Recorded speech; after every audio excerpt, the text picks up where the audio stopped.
जिल्ह्यासह इतर जिल्ह्यातील ताज्या घडामोडी पाहण्यासाठी सिंधुदुर्ग 24 तासला सबस्क्राईब करा आणि बेल आयकॉनवर क्लिक करा। सिंधुदुर्ग 24 तास सदैव तुमच्या सोबत। पुढील बातमी पाहणार आहोत विस्ताराने। कार्यकारी अभियंता सर्वगोड हे जनतेची फसवणूक करून जनतेला उल्लू बनवत आहेत। कणकवली रेल्वे स्टेशन सुशोभीकरण काम आचारसंहितेपूर्वी करण्याचे त्यांनी आश्वासन श्री सर्वगोड यांनी दिले होते। मात्र अद्याप कणकवली रेल्वे स्टेशनसह जिल्ह्यातील अन्य रेल्वे स्टेशन सुशोभीकरणचे काम अपूर्ण राहिलेले आहे।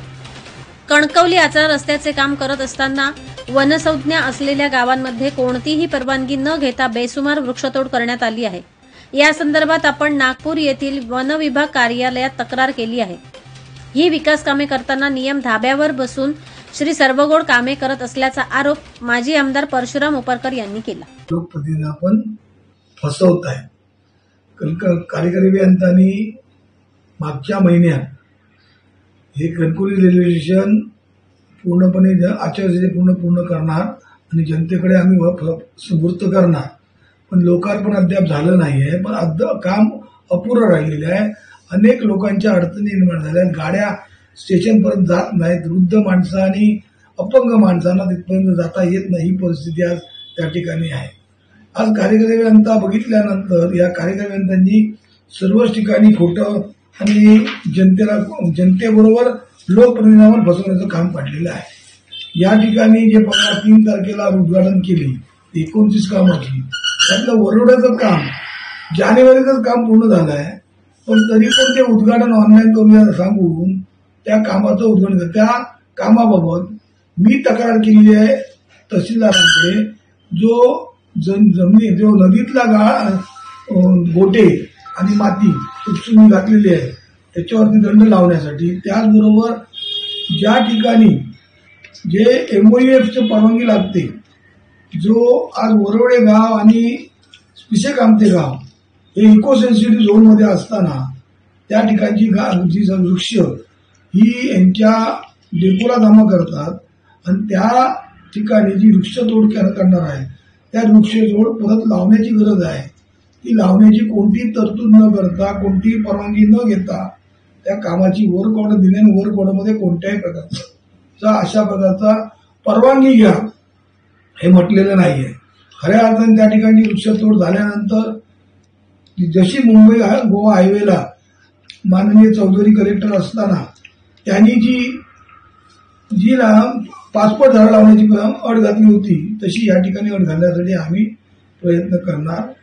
त्याचबरोबर ज्या ठिकाणी ब्रिज नदीवर बांधली जातात त्या ब्रिजसाठी ज्या असलेल्या MCZ, CRZ किंवा पर्यावरण विभागाचा परवानगी दाखला लागतो, कोणत्याही ठिकाणच्या असलेल्या नदीवरच्या CRZ मध्ये मोडतात। त्यामुळे तशा प्रकारची पण परवानगी न घेता किंवा तशा प्रकारची कारवाई न करता वर्क ऑर्डर देण्याचं काम केलेलं आहे। कारण ही डिपार्टमेंटनी खऱ्या अर्थाने डिपार्टमेंटनी परवानगी घेण्याची गरज आहे, ती न घेता आज ही कामांची उद्घाटन करून लोकप्रतिनिधींना फसवण्याचं काम केलेलं आहे। आज अनेक ठिकाणी सांगताना मी सर्व माहिती ओपन करतो, पण मी परवा मध्ये एकदा त्यांच्या कार्यालयात स्वतः 2 तारीख, 1 तारीख, 2 फेब्रुवारी, 3 फेब्रुवारी, 7 फेब्रुवारी आणि 7 फेब्रुवारी या दिवशी हे कार्यालयात उपस्थित होते। प्रत्येक दिवशी मी जाऊन आलो कार्यालयात। त्या ठिकाणी सांगण्यात आलं की मुंबईला गेले आणि मी 3 फेब्रुवारीला पूर्णतः त्यांच्याकडे पत्र दिलं आणि पत्रावरची सही घेतली त्यांच्या कार्यालयातल्या अधीक्षकांची। आणि या ठिकाणी मी माहितीच्या अधिकाऱ्याला माहिती मागितली असता त्या ठिकाणी आम्ही 3 तारखेला कार्यालयात उपस्थित असल्याचं पत्र देतात, म्हणजे खोटं बोलतात। त्याचबरोबर ज्या 29 तारखेला मी जो RTI होता त्या RTIची तारीख होती त्या दिवशी ते भेटले नाहीत आणि ते भेटले नाहीत त्या दिवशी कुठे गेले याची माहिती विचारल्यानंतर ते पत्र काय तर मुख्य अभियंत्यांनी बोलवलं।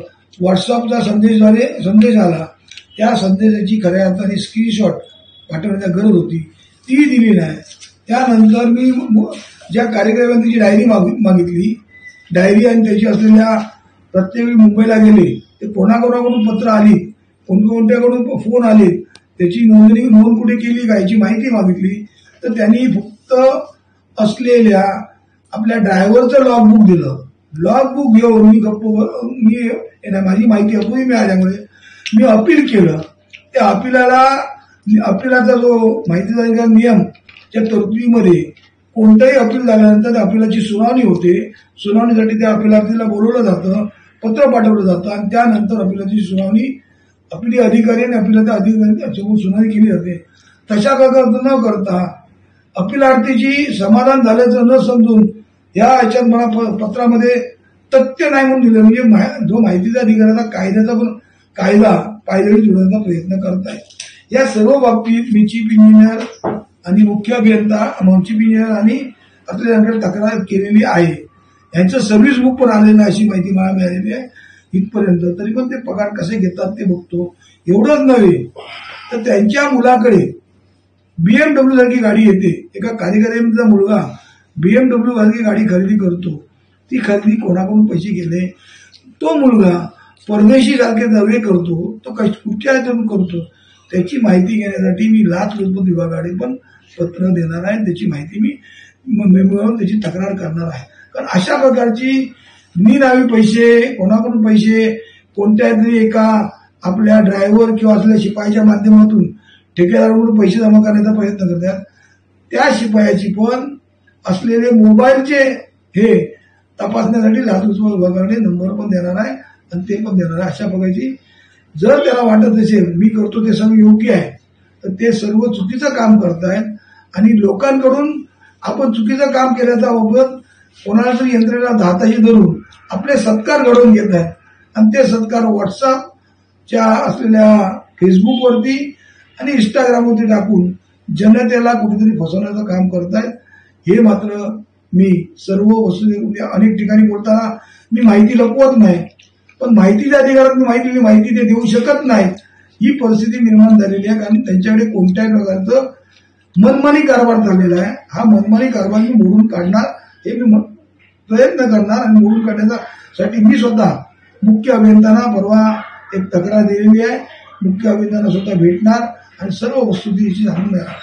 जे कोण त्याच्या पाठीमागे कोणतरी असलेले PA मंत्र्यांचे कार्यरत बसून जे मंत्र्यांचे PA काम करतात त्या नावासकट मी तक्रार करणार आहे.